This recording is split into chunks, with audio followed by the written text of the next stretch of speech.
इंदौर के द्वारकापुरी थाना क्षेत्र में एमबीए छात्रा की हत्या के मामले में पकड़ाए पीयूष को पुलिस के द्वारा मुंबई से गिरफ्तार कर लिया गया था। वहीं उसे 3 दिनों की रिमांड पर लिया गया था, जिसे पूछताछ जांच में तांत्रिक क्रिया की बात भी सामने आई है, जिसमें मृतका छात्रा की आत्मा से बात करने का प्रयास करने लग गया था।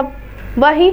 डीसीपी कृष्णलाल चंदानी के मुताबिक हत्याकांड की घटना को अंजाम दिया गया। वहीं छात्रा की बॉडी को वहीं पर निवस्त हालत में छोड़कर मुंबई फरार हो गया। वहीं फरारी के दौरान उसने पनवेल सहित अन्य जगहों पर फरारी काटी, लेकिन इसी दौरान उसने जिस तरह से हत्याकांड की घटना को अंजाम दिया, उसको लेकर वहां युवती से माफी मांगना चाहता था, जिसके चलते उसने यूट्यूब के माध्यम से तंत्र क्रिया कर जिस तरह से आत्माओं को बुलाकर बातचीत की जाती है उसके वीडियो देखे, और वीडियो देखने के बाद मुंबई के ही सुनसान इलाके में जाकर उसने यूट्यूब के माध्यम से तंत्र क्रिया की और आत्मा से बात कर माफी मांगने की कोशिश करने लगा। फिलहाल इस पूरे मामले में पुलिस ने आरोपी को महाराष्ट्र से गिरफ्तार कर लिया है और पूछताछ के दौरान पीयूष ने पुलिस को यह भी जानकारी दी कि वह युवती से शादी करना चाहता था, लेकिन युवती शादी की बात को टाल देती थी और वह रिश्ता भी तोड़ना चाहती थी, जिसके चलते उसे बातचीत करने के लिए रूम पर बुलाया और वहां पर जब दोनों बैठकर बातचीत कर रहे थे, इसी दौरान युवती के मोबाइल फोन पर एक बैटिंग चैटिंग ऐप देखा और इसके बाद युवक को लगा कि युवती किसी अन्य युवक से बातचीत करती है और इसी दौरान विवाद में उसने युवती का गला घोंटकर मौत के घाट उतार दिया और वह वहां से फरार हो गया। फिलहाल पुलिस ने पूरे ही मामले में गिरफ्तार आरोपी और उससे पूछताछ की जा रही है। पूछताछ के दौरान वह अलग अलग तरह के बयान पुलिस को दे रहा है। इसके चलते प्रारंभिक तौर पर यह अनुमान लगाया जा रहा है कि वह गुमराह करने के लिए इस तरह के बयान दे रहा है। उस बेसिकली जो ये मर्डर था द्वारकापुरी की अंकल गली में, इसमें जो हमारा प्राइम सस्पेक्ट था पीयूष धामनोदिया, उनको मुंबई से गिरफ्तार किया गया था और 3 दिन की पुलिस रिमांड पे वो अभी द्वारकापुरी थाने पे। जब उसमें विस्तृत पूछताछ की गई तो उनने ये बताया कि वो रिलेशनशिप में थे लगभग 1 साल से लड़की के साथ में, और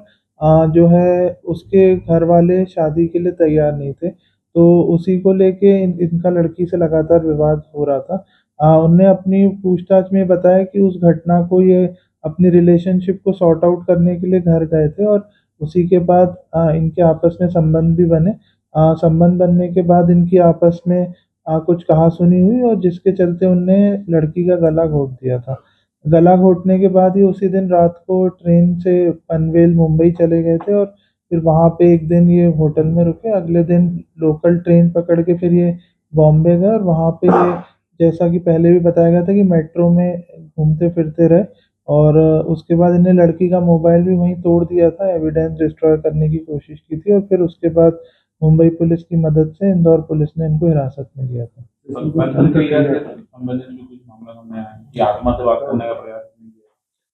जब पुलिस वहाँ गई पनवेल में तो वहाँ पे एक ऐसा स्थल मिला जहाँ पे इनने कुछ तंत्र क्रिया करने का प्रयास किया था और इस टाइप की चीज़ें की थी, जिससे थोड़ा-सा ये प्रतीत होता है कि ये मेंटली घटना के बाद अनस्टेबल हो गए थे और फिर इनने आत्मा आत्माओं से भी बात करने की कोशिश की और वो लड़की से उस माध्यम से बात करना चाह रहे थे। सर कुछ मोबाइल में एक भी देख लिया था किसी चैटिंग ऐप को, तो उसको लेकर भी शंका थी युवती पर हुआ। युवक ने ऐसा बताया अपने बयान में कि जो इनकी गर्लफ्रेंड थी वो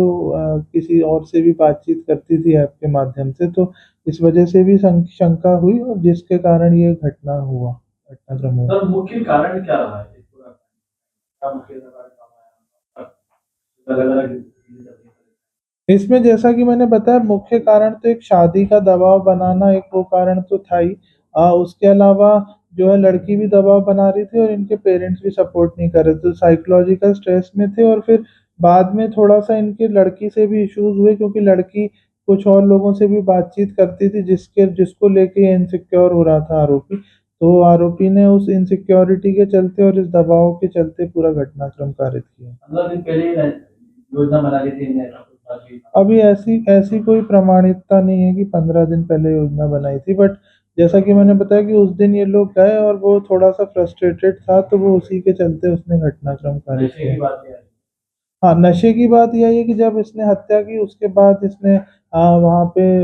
नशा किया और वो कुछ समय तक लाश के साथ वहाँ पे बैठा रहा और उसके बाद फिर वो फाइनली नशा करने के बाद वहां से ताला बंद करके चला गया था। इंटीमेट भी हुए थे ये लोग उसी फ्लैट हाँ, उसी फ्लैट में जो जो जैसा आरोपी द्वारा बताया गया कि इसके द्वारा जो है अपनी गर्लफ्रेंड के साथ संबंध बनाए गए थे। आपके मारने के बाद हाँ, जो बात सामने आई है ये भी मतलब प्रमाणित होती है, क्योंकि वहां पे कई सारे रस्सियों के टुकड़े थे और 2-3 टुकड़े थे, तो जिससे ये प्रतीत होता है कि संभवतः हो सकता है हाथ पैर बांधे गए हो लड़की के।